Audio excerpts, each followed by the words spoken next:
Hey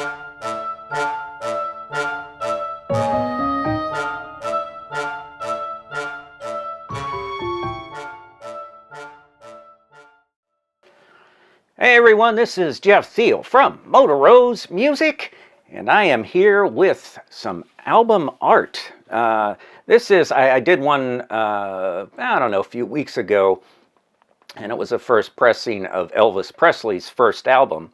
And I wanted to do something that was different, and this is very different, and certainly far less known than Elvis's first album. And this is, I will tell everyone here, is a graphic album cover in a few ways. There is kind of a sexual reference and some blood. So if you're not comfortable with that, I would steer clear of this. It's not like an actual picture of that, but it is artwork. It's very colorful and it's very imaginative. And that's why I went for this one. I'd never heard of this band before.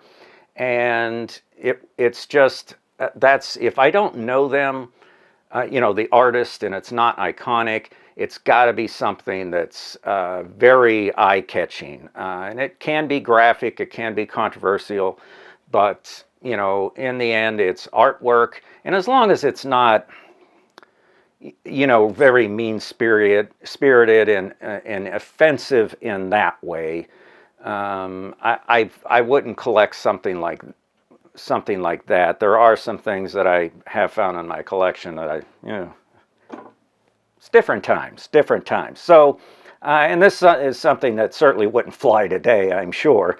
But it is. It's just cool looking, and that's why I like it. I've never heard of the band. So without further ado, and where I got this from was Exile Records. It's in the very west of Portland, Oregon. And I find a lot of good stuff there. Now I had to pay up for this. I think it was $15. May have been $20, which is really high for this album in this condition. So here it is. It's Blood Rock USA, the fourth album by Blood Rock, okay? And yes, there you can see, and I'll have a picture, so I don't have to hold this up. And let's get the back album. There's the back cover. Oh yeah, they got Satan or, some sort of demon or devil there. And that is the U.S. Capitol building. So I'll put the album artwork up here so we can look at it. And so it says, Blood Rock USA, at last, another amazing adventure to open your mind.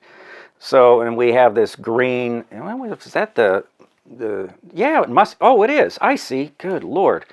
I've had this thing for months, and I just now noticed. All right, let me put this out like this so you can see, and I'll crop that. So yeah, that is that demon or devil's arm that is extending out, and he's got a gun finger that is shooting as you can see, there's no mistaking there, that is a very phallic looking bullet that has just gone through this poor man's head, and of course there's blood everywhere and dripping. And I will tell you, their name is Blood Rock, and their album, the one before this, or maybe it was Blood Rock 2, this is their fourth, so was their second album had blood on it, and I think all of them must have. So I'm not sure where they got that name. This album was released, as I said, this is their fourth album, October 1971. They were a band out of Fort Worth, Texas, and I got this off the old Wikipedia, and I looked elsewhere for other things about the artist, and I'll get into that later. So it's listed. They're listed as hard rock, but from what I understand, before this fourth album was done, a couple of the original guys left, and there was an addition of 2 other people, I think. And they went more in a progressive rock area with this album. And it is this is more progressive rock than just straight up hard rock. It's not real straightforward, 1-4-5 chord progression or anything like that. You've got a flute in there, kind of Jethro Tullish in that, yes, Jethro Tull mix, but not nearly as well written. Their problem wasn't their playing; it was definitely their writing. None of the songs grabbed me. None of them were bad, but they were all just kind of the same. Just kind of dull. It's just nothing that really caught my attention other than, oh, wow, they're pretty good. That was about it. Nothing new. The recording wasn't very good. It was kind of, just kind of bland. But anyway, so yeah, it's kind of an art rock, progressive rock, whatever you want to call it. The members on this album, Jim Rutledge, none of these guys I've heard of. Jim Rutledge on lead vocals, who was originally the drummer, I believe, and they put him up front. Lee Pickens was vocals and guitars, so maybe they switched off lead vocal duties. Nick Taylor was guitar and vocals. Stephen Hill was keyboard, vocals. Ed Grundy was the bass and vocals, and Rick Cobb was drums and percussion. This is not a first pressing, was part of the, if you can see by the green label, part of Capitol Records, the record club.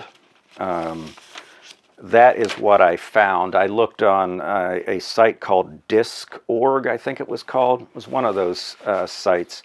And this one, yeah. I didn't say I paid like $15 for this. I paid a bit for this being split like this, but it's the artwork. It makes it more expensive. I think they go for around that price to $25 is what I saw they were going for. So this wasn't an officially a first pressing, but it was done in '71 from what I could tell. But it would have been one of those record clubs. If you're old enough to remember, they were real big starting like in the 70s. I remember doing one, or not, my mother doing one, and she could pick 6 albums, and then you just take for a penny, and then you buy or get 5 for a penny, and you have to purchase the 6th one, something like that. And then you have to cancel, and if you don't cancel, they just start sending albums to you, and you got to pay full price. And mine was, I got Bay City Rollers Dedication. My brother got Captain and Tennille, Love Will Keep Us Together, and my sister got a Bay City Rollers album. And it was 1975, folks, 75, 76, something like that. And BMG did a lot. They were like the king when CDs in the 90s. And you would get, like, there was an actual little label on the back of the CD, this little white thing in the album artwork, not the album, but the CD artwork. There would be, like, distributed by BMG, blah, blah, blah. This has nothing anywhere on it that says Capitol Record Club or anything, just the green label. So I thought that was kind of interesting. And I think money-wise, they go about the same. I mean, this is blood rock. It's not like some rare Beatles record. And the artwork was done by Lockhart. Apparently, Robert Lockhart did a lot of photography and artwork. There's also a Norman Seff, excuse me. I couldn't find much on him. I think I got stuck looking at this Lockhart.